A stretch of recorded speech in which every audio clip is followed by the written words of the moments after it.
안녕하세요. 이대로는 안 된다. 이한방송의 아스팔트에서 본 세상 그 두 번째 손님으로 예비역 육군소장 백남한 장군님을 모셨습니다. 오늘은 하루 종일 매스컴에선 드루킹이나 김기식 같은 그런 정치공예 뉴스로 도배가 된 하루였는데요. 주변 측근들과 또 같은 진영 내에서 벌어지는 일련의 사건들을 보면서 정의롭다고 스스로가 칭했던 그런 문재인 정권의 정의가 어떤 정의였는지 알 수 있었습니다. 특히 오늘 손님으로 나와주신 백남한 장군님은 군생활 내내 속칭 야전으로 불리우는 전투부대에서만 근무하셨고 월남전에도 참전하신 용사로서 오늘은 한국의 월남전 참전의 의의와 그리고 군의 원로로서 평안한 삶을 마다하시고 아스팔트로 나오시게 된 그런 사연을 들어보도록 하겠습니다. 장군님 안녕하세요. 네, 안녕하십니까. 바쁘신데도 이렇게 저희 이한방송 찾아주셔서 정말 감사합니다. 네, 안녕하십니까. 먼저 탄핵 전국 이후에 장군님께서 아스팔트로 나오시게 된 이유가 있다면 좀 들어보고 싶습니다. 예. 박근혜 전 대통령 탄핵 때부터 아스팔트로 나왔고, 또 그 이후에, 새로운 거가 들어서서, 하는 모든 정책적 행보가, 이건 우리가 잘 사느냐의 못 사느냐의 문제가 아니고, 자칫 대한민국이라는 국가가 없어질 수도 있는 그런 사느냐 죽느냐의 문제로 확신을 가지고 계속해서 아스팔트에 해서 지금 매주 태극기를 들고 있습니다. 네. 그러면 지금은 어떤 활동을 하고 계신가요? 그래서 현재는 역시 우리 시민들이 할 수 있는 것은 태극기 드는 인력이 중요하다고 생각을 합니다. 그래서 구국총연합이라는 보수단체를 만들어서 저변 확대를 위해서 노력을 하고 있고, 또 현재 각 보수단체별로 어느 조직 없이 동원되는 병력을 인원을 분석을 해보면은 5 내지 10%만 나옵니다. 예, 어떤 조직 없이 대부분의 경우에 100명이면 5명 내지 잘 나오면 10명, 나머지 90 내지 95명은 설마 또 잘 되겠지, 내 한 사람 간들 뭐가 변화가 있겠냐 하는 이런 생각에서 방관자가 아닌가 이렇게 생각을 합니다. 그래서 그들을 인력이 바로 힘이기 때문에 현장에서 우리가 외침을 같이 할 수 있는 방법은 포럼을 통해서 똑바로 알면은 방관자가 될 수 없다는 이런 저의 확신을 가지고 고교 최초로 청조 트루스 포럼이라는 것을 만들어서 또 활동을 하고 있습니다. 네. 장군님께서 군에서 바라보셨던 그런 대한민국과 지금 일반 시민으로서 바라보는 대한민국이 어떤 차이가 있을지 궁금한데요.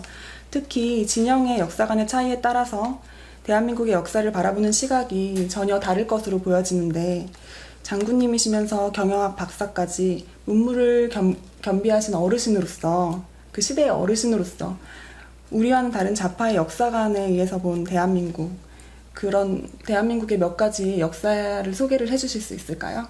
네, 우선 역사란 것은 대한민국 사람에 의해서 쓰여져야 되고, 대한민국을 사랑하는 사람에 의해서 쓰여져야 되고, 대한민국을 자랑스럽게 생각하는 사람에 의해서 쓰여져야 됩니다. 그래서 그렇게 쓰여진 책만이 애국심을 불러일으킬 수가 있습니다. 예를 들어서 안중근 의사의 경우에 우리나라에서는 의사 혹은 장군으로 호칭을 하고 있지만은 일본 역사책에서는 테러리스트로 보고 있습니다. 즉 어떤 관점에서 어느 나라가 쓰느냐에 따라서 책 내용은 달라집니다. 아무리 객관성을 부여하더라도 그 결과는 정반대 방향으로 달라지는 겁니다.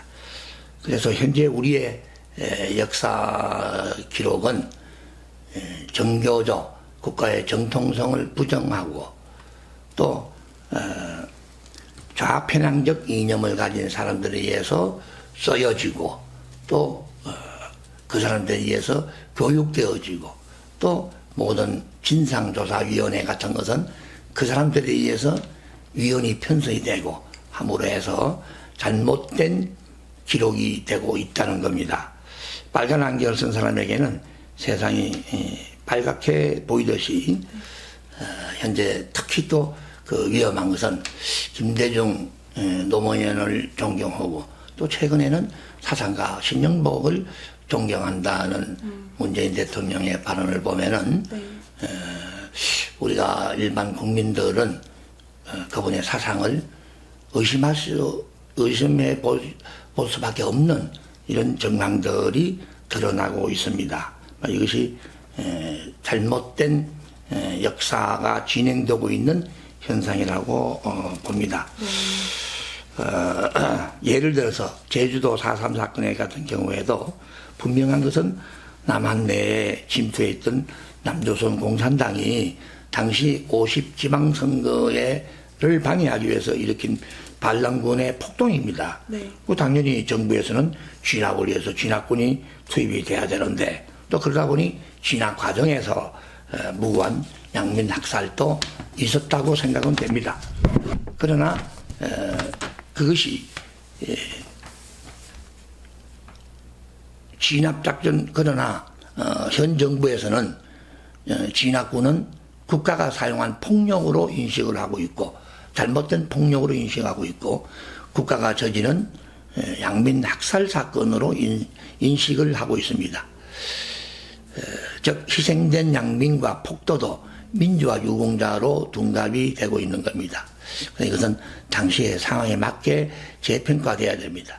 진압작전 중에 희생된 군인도 국가의 부름을 받고 명령에 따라 움직인 그 유공을 인정받아야 되고 그러나 많은 희생자를 낸 부분은 그 지휘관과 그 작전 부대 교훈으로 실패한 성공한 작전이 아니었다는 그런 작전의 성과보다는 희생이 더 컸지 않느냐 하는 것으로 정리가 되도록 돼야지 정부군을 폭도로 둔갑을 시켜서는 안 된다 하는 것이 제 생각입니다. 또 물론 폭도는 폭도로 재평가돼야 되고 물론 희생된 양민은 보상 대상자로 인정을 받아야 됩니다. 네. 그리고 최근에 5.18 문제 같은 것도 일반 시민들은 광주 지역의 학생과 시민 외에도 특수부대가 들어오지 않느냐는 그 개연성을 이야기하고 있고 또 국가의 명령에 순응해서 진압작전에 참여한 그 공로도 인정을 받아야 된다고 생각을 합니다. 그리고 또 유공자 명단도 밝힐 필요가 있습니다. 그러나 좌파의 역사인식은 북한 특수전부대 침투는 남조선 혁명을 위한 민주화 투쟁을 지원한 것으로 생각할 수도 있습니다. 즉 제도사를 하자는 자체를 이해를 못할 수도 있습니다. 이것이 바로 역사인식의 차이라고 볼 수가 있습니다. 5.18 문제는 진실 규명이 없이는 국민의 화합이 불가능합니다. 사건 당시의 상황에 맞게 평가되어야 됩니다. 38년 전 사건을 지금의 잣대로 평가해서는 안 됩니다. 순수한 시민은 민주화 유공자로 평가를 하고 진압군이 폭도로 평가되어서는 안 되며 유공자는 국가 보훈처의 관련법에 따라 다시 평가돼야 되고 저도 그 당시 5.18 당시 육군 소령으로서 25사단 71년대 작전과장을 하면서 경찰봉을 몇 개 만들어서 반납하라는 지시를 받고 이행을 한 적도 있습니다만은 그것이 바로 그 공로로 많은 그 당시 장병들에게 국난 극복 기장이 수여되기도 해줬습니다. 지금은 그것이 무효화됐습니다만은 진압군이 폭도로 평가되어서는 안 된다는 이야기입니다. 네. 그리고 지금의 진상조사는 사건 당시의 상황을 기준으로 하지도 않을 뿐 아니라 평가자에 대해서는 자격 요건부터 정상적인 대한민국인에 의한 객관적 이념을 갖고 있는 사람에서 다시 재조사돼야 됩니다. 5.18 정신이 뭔지 지금 많은 국민의 의문이 풀리지 않은 상태에서 헌법에 5.18 정신을 넣는다는 것은 국가의 혼란을 가중시키는 것입니다. 이런 역사관을 저는 갖고 있습니다. 네, 말씀 감사합니다. 장군님 말씀 들어보니까 저도 다시 한번 생각해 보게 되고, 또 지난번에도 말씀드렸지만 모두가 우리 국민인데 다시 한번 군의 입장으로, 또 그런 국민의 입장으로 돌아보는 그런 계기가 될 것 같습니다.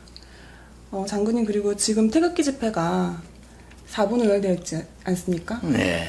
물론 각자의 자리에서 또 각 단체별로 열심히 태극기 집회를 이어나가는 것으로 보이고, 또 그것이 대한민국의 희망이라고 보여지는데요. 태극기 집회는 앞으로 어떤 방향으로 나아가야 할지 그 부분에 대해서 좀 말씀 부탁드리겠습니다. 예, 그 매주 토요일마다 태극기 집회가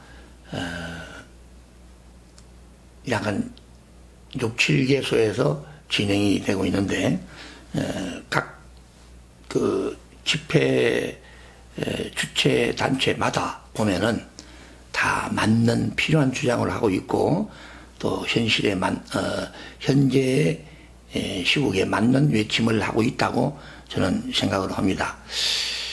태극기는 인원이 바로 힘이기 때문에 각 단체별로 재원 확대해서 동원 인력을 늘려가는 것이 중요하다고 생각을 하고, 또 집회는 분산해서 하되 행진은 통합해서 하는 것이 제 앞으로 태극기 운동의 방향이 돼야 되지 않을까 생각을 하고, 이와 같은 보수 진영의 통합을 위해서 노력하고 있는 보수 리더들도 지금 많이 있는 것으로 알고 있는데, 그런 방향으로 통합이 이루어지고 이 정부의 큰 외침이 울려지는 이런 시위가 될 줄로 생각을 합니다.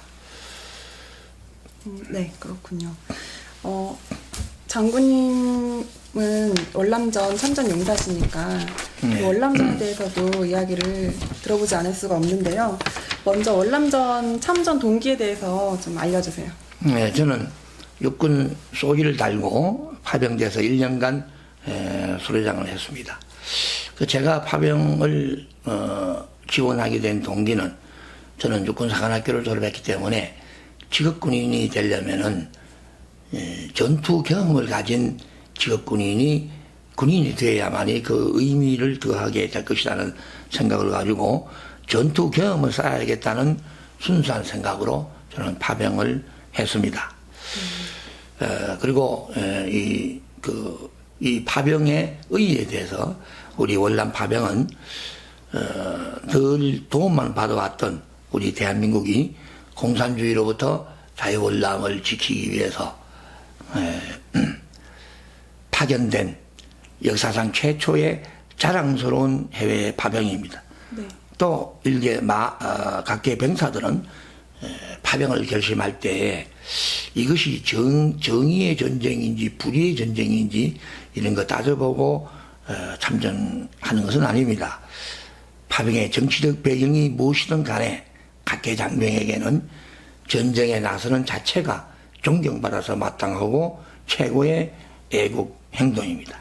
그리고 우리는 월남 가서 생명을 내놓고 열심히 싸웠습니다.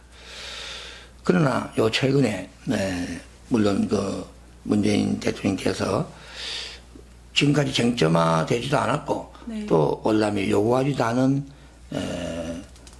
사과를, 양민 학살에 대한 사과를 하고 온 적이 있는데, 이렇게 되면은 지금 현재 약 32만 명이, 연인은 32만 명이 전쟁에 참여를 했고 약 5천 명이 넘는 인원이 전사를 했습니다. 그리고 지금 또 고엽제를 포함해서 10만 명이 넘는 인원이 후유증을 앓고 있는 상황인데 이분들은 뭐냐? 이분들의 명예를 완전히 짓밟아버린 네. 통수권자의 행위라고 생각을 합니다. 네. 그래서 양민 학살 문제는 전투원이 포탄을 쐈을 때 지나가는 양민이 무고하게 사살이 된지는 전투부대에서는 확인이 되지 않습니다. 그리고 당시 저도 소리장을 하고 왔습니다마는 우리는 군복을 입고 있지만은 베트콩과 양민들은 민간 복장으로 있기 때문에 식별이 어렵습니다. 사살 행위는 총격 행위는 그때 그 순간 감에 의해서 내가 죽기 직전에 쏘는 겁니다. 그래서 물어보고 너희 민간인이냐 민간이 아니냐 하고 답변할 사람도 없겠지만은 그와 같은 과정에 전투 행위가 이루어지지는 않습니다. 그래서 이런 것에 대해서 먼저 사과를 하는 자체가 있을 수 없는 통수권자로서는 있을 수 없는 행위라고 보고 국가 유공자로 현재 현충원에 묻혀 있는 그 많은 분들 또 상의를 입으시고 후유증을 앓고 있는 분들에게 문재인 대통령은 내가 실수했다고 다시 한국 대국민 사과를 해야 된다고 생각을 합니다. 네, 맞습니다. 합리적이고 정당한 보훈 대가가 없으면은 전쟁을 하지 못하는 국가가 됩니다. 현 상태에서 앞으로 누가 전쟁에 나가겠습니까? 하는 것이 제 생각입니다. 장군님 오늘 말씀은 오늘은 여기까지 들어보도록 하겠고요. 오늘 말씀 정말 감사합니다. 네, 감사합니다. 오늘은 서두에서 말씀드린 것처럼 정부와 여권 일각에서 정치 공회로 하루 종일 국민들을 불편하게 했는데요. 오늘 손님으로 오신 백남한 장군님의 인생과 역사관을 들어보면서 대한민국은 어떠한 사람들이 이끌어야 하고 또 지도층이 되어야 하는지 국가는 어떻게 운영해야 하는지 우리 모두에게 질문을 던져봅니다. 오늘 방송 여기서 마치겠습니다. 감사합니다.